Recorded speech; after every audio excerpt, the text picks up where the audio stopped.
Red dates. They're also known as jujubes or jujubes. In the US, I think of that movie theater candy, but this has nothing to do with that. And in other parts of the world, such as the Middle East and Asia, they are already very familiar with these and the health benefits that they offer. So in today's video, we're going to discuss the health benefits of red dates and also why they might be something that you want to keep in your pantry for the cooler weather. Welcome to True Freedom Permaculture, where we discuss natural living and how to have a green thumb even if you weren't born with one. Now these red dates, when they're dried like this, are known as something called anab in Persian cuisine. And they're also known as inab, sounds very similar but starts with an I, in Azerbaijan. So if you've seen either of those terms, this is what they're referring to. And getting into the health benefits, these are full of vitamin C, potassium, and antioxidants. And they actually contain more vitamin C than lemons, which is something that I thought was interesting.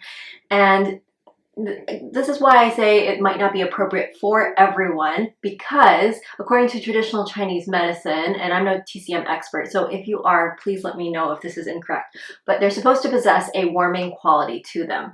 So if you are someone who already has a warm constitution, so let's say you sweat very easily, you get irritated very easily, you're very driven, very ambitious. These are factors that you might want to consider before deciding whether or not you want to incorporate them into your diet. So if it's like, for example, the middle of summer and you're already eating a lot of warming foods and you have a warm constitution, these may or may not be the best choice for you.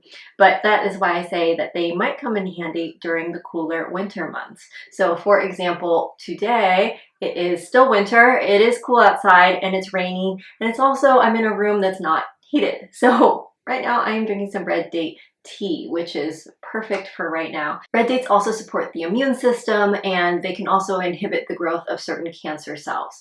They also possess a somewhat mucilaginous quality to them. So it's good if you think of it like a coating, like a smooth coating. So for that reason, they are known to help with sore throats. So if your throat's irritated, scratchy, something that you could take. And then also they can be really soothing for the lining of the gut. So if you are having digestive issues, they're known for being great for constipation too. This is why they can be helpful for that. Now let's take a look at one up close together. I thought I'd break it apart. You can see it's got this really interesting, very crinkly skin. That's why it's good to give them a rinse or a wash before you use them, because sometimes dirt can get easily trapped in them. But let's go ahead and break it open. And another benefit of these is that they can be great for insomnia. So if you have trouble sleeping, they are known to soothe the nervous system. So they can be great for that and help to relieve anxiety as well. So let's take a look inside here. What do you notice? Interesting texture, almost this spongy kind of light caramel colored inside. It's very squishy. But then inside here we've got a pit. So it probably won't come as a surprise to you after you've seen this that this is a stone fruit. Now I've already mentioned a few cultures and a few health benefits, but if you're from a different culture and you use them for something else or just share like the way that you use them, I think that's really interesting. So please leave it in the comments below. Back to that warming quality, again, in traditional Chinese medicine, they really, what am I looking for? They are trying to keep the body warm after you give birth. And this is something I learned about in a book that was lent to me. It was really great. It's called The First 40 Days, and the author is Chinese, and I learned quite a bit from it. And so drinking this tea could be a way to, not have a lot of caffeine and also keep the body warm.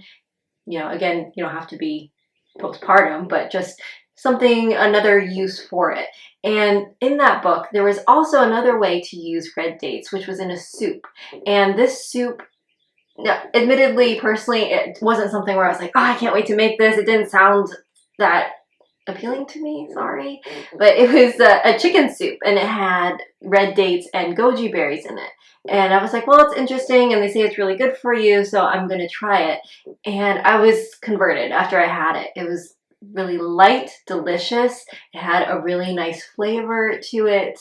And it was something where, as my appetite increased a little bit more, you could serve it with steamed rice and just kind of bulk it up to your liking.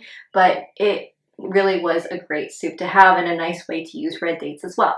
Well, I hope today's video helped you learn more about these magnificent fruits, and you can make them into paste, you can put them into a syrup, or make like a concentrate, you can add them to desserts, you can put them in your breads, and as I mentioned before, you can use them in soups or even a simple tea. So I enjoyed learning about them. It's something that, like I said, we don't really hear a lot about here, so it's always nice and fun to learn about something new. That's all I have for today, and I'll see you all again soon.